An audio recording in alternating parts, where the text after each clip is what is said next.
Ibu, ibu dengar Saras? Bu, Kita di mana, Saras? kita ada di rumah sakit, Bu. Tadi ibu pingsan. Kata dokter, asam lambung ibu tuh naik. Ibu banyak pikiran ya? Ibu mau ngapain, Bu? Udah istirahat dulu aja. Rumah. Bapak kamu udah makan atau belum? Bu, Fani juga. ibu udah ya istirahat ya. Sekarang ibu mikirin diri ibu sendiri dulu ya. Bisa nggak? Mereka belum makan, Saras. Gak ada yang ngurusin mereka.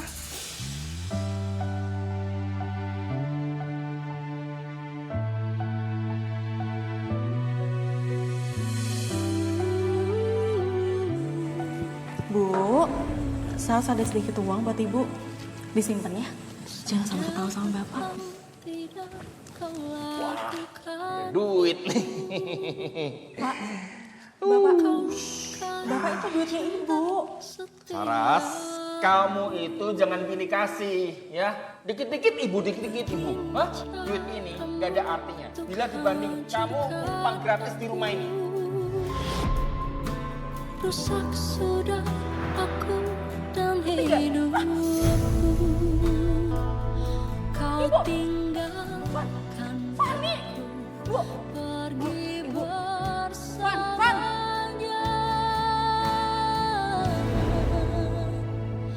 Aku Bu, Saras tuh udah kasih info ke mereka tentang kondisi ibu. Tapi mereka nggak ada jawaban apa-apa. Tapi mereka keluarga kita, Saras. Iya justru itu, Bu. Kalau emang keluarga itu ya mereka datang lah ke sini. Ini enggak loh, Bu. Saras, kamu pulanglah sebentar ya. Jagain rumah. Juga Fani. Jangan sampai dia kabur lagi. Baik, Bu. Tapi ini karena ibu yang minta ya. Bukan keinginan Saras.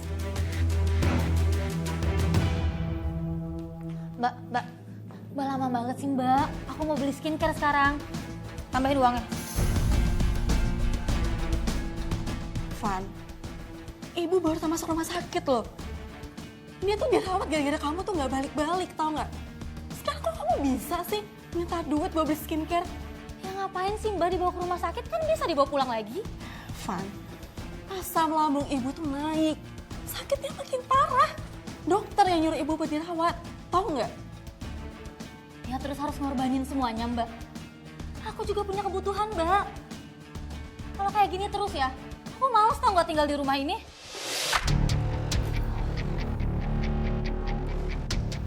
Ya kalau kamu mau pergi, pergi aja sekalian. Tapi tolong pastiin ya, sekali kamu pergi dari rumah ini, jangan pernah balik lagi. Emang siapa juga Mbak yang mau balik lagi? Aku tuh udah males tau nggak Mbak?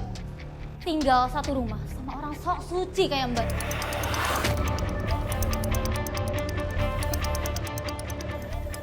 Seenggaknya aku nggak pernah numpang hidup ya, Van. Sambil ngatain orang lain kayak gitu.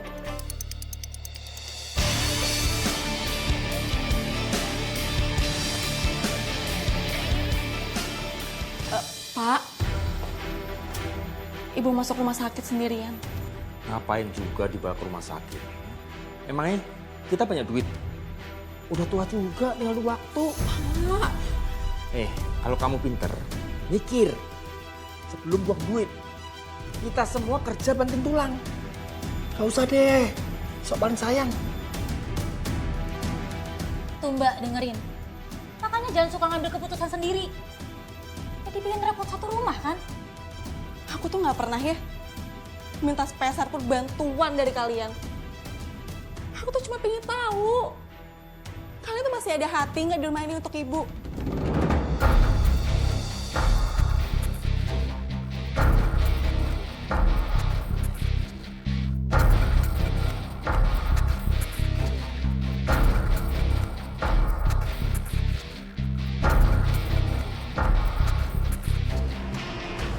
Saat itu saya melihat kondisi ibu saya yang terbaring di rumah sakit, Mbak Nadia. lemas.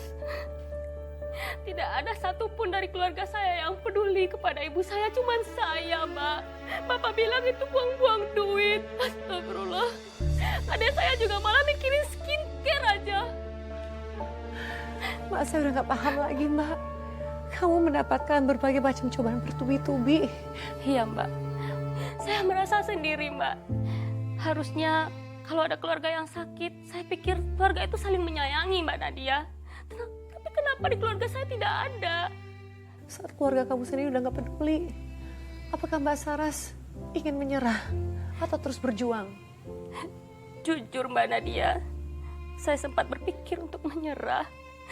Tapi saya sadar kalau saya menyerah, Mbak Nadia, siapa lagi yang harus jagain ibu kalau bukan saya? Kamu anak yang sangat berbakti, Mbak Saras.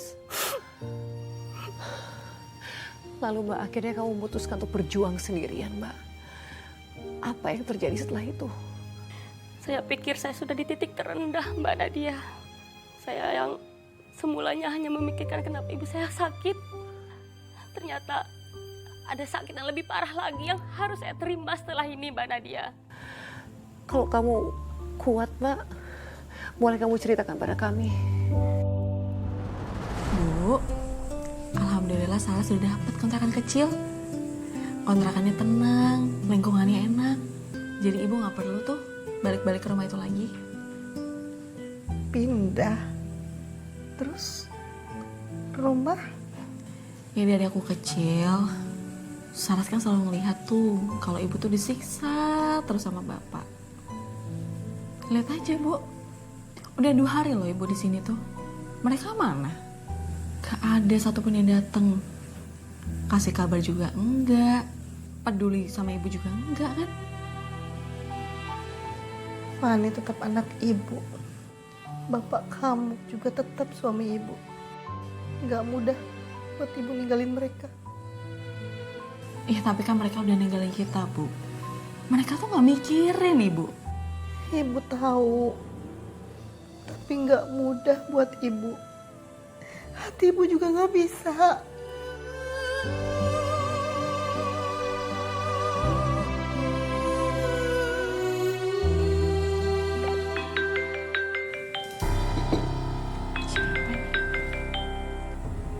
Halo? Selamat siang. Dengan Mbak Saras. Iya? Apa benar Anda punya adik yang bernama Fani? Itu adik saya? Ada apa ya? Adik Anda ketangkap karena mencuri HP. Sekarang kami amankan di pos satpam. Iya, oke. Kalau kayak gitu saya segera ke sana ya. Ibu nggak boleh tahu nih kalau Fani ketangkep satpam gara-gara nyolong HP. Pasti ibu bakal makin sakit. Siapa Saras? Telepon dari kantor, Bu. Sarah kayaknya mesti pergi dulu urusan kantor. Sebentar ya. Nanti Saras balik lagi. Oke?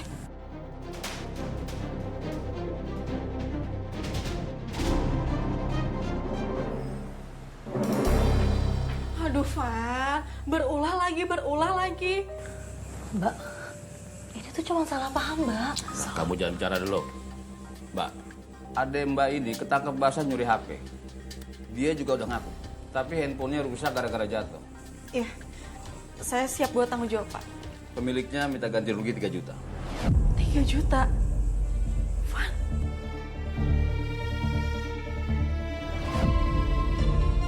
Gak apa-apa kalau nggak mau ganti, masalah ini saya bawa ke kantor polisi. Jangan, Pak. Sebentar. Coba dihitung dulu, Pak. Terima kasih, Mbak. Tapi tolong, adiknya dikasih pembinaan. Ini bukan perkara kecil, ya. Iya, Pak. Terima kasih, Pak. Mbak, aku... Apa? Apa lagi? Gak usah banyak alasan, ayo pulang.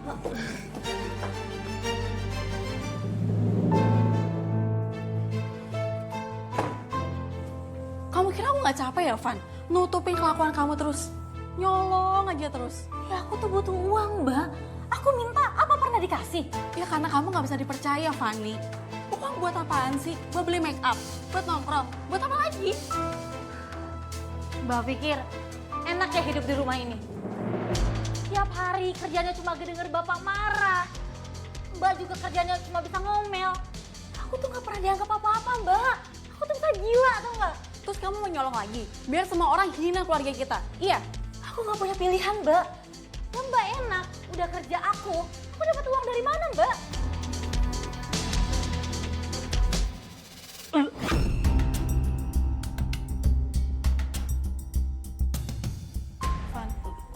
Van.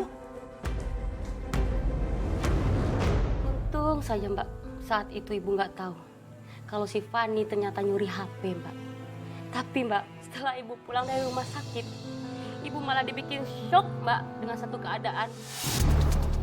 Kenapa lagi Mbak? Apa yang membuat ibu kamu shock? Masuk, Bu. Awas hati-hati.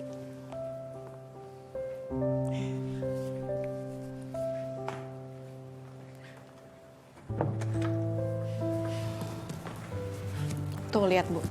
Pulang dari rumah sakit bukannya nanyain kabar, malah cuek kayak nggak ada apa-apa. Udah, nggak usah dibesarin. Ibu malah kasihan lihat Fani. Mukanya pucat gitu. Fani, kamu kenapa nak? Kamu sakit? Demam aja, Bu. Masuk angin biasa.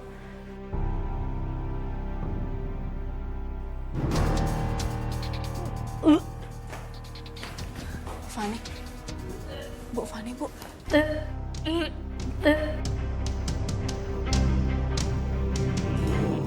Si manis nih, udah menang 5 kali nih.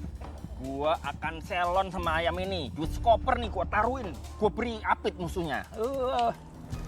Ada tenaganya nih. Bubar, bubar. Polisi udah nyebut tempat sabung ayam. Udah pada digerebek polisi.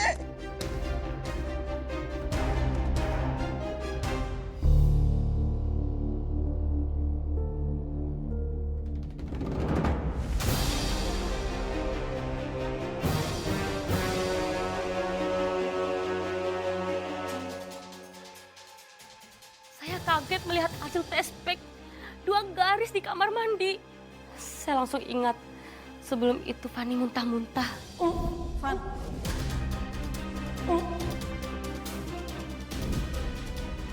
Kamu beneran cuma masuk angin? Kamu nggak lagi hamil kan? Demam biasa aja, Bu. Ini tuh cuma masuk angin. Gak ada lagi. Pasti itu tes pack yang dia pakai.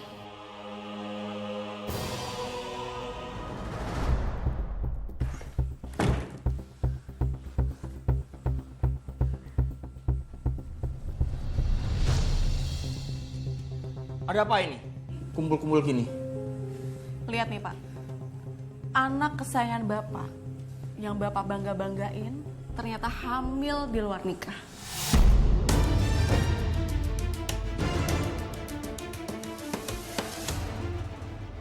Saras punya buktinya.